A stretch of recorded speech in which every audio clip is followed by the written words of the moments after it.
Le mandat qui a été donné au président de la République, à ma connaissance, ne consiste pas à piétiner le rôle du Parlement. Or, c'est ce qu'il est en train de faire.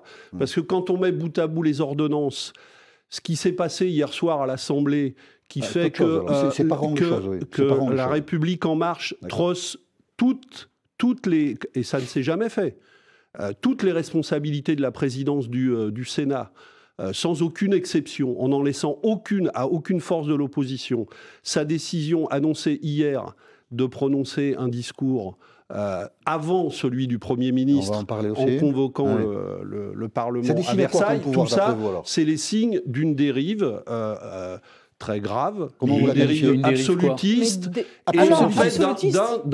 et même, je vais plus loin, c'est un coup de force institutionnel qui ne dit pas son nom contre le rôle du Parlement. Attendez, et c'est ça qui est en train de se passer. C'est le coup d'État permanent. Voilà, pour qu'il y ait un coup de force institutionnel, il faut aller contre les institutions. En quoi on va contre les institutions en ce moment ?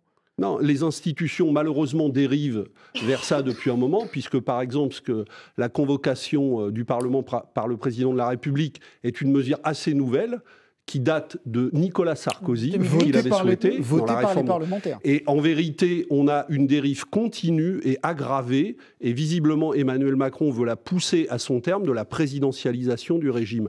Et cette présidentialisation se construit au détriment du rôle du Parlement.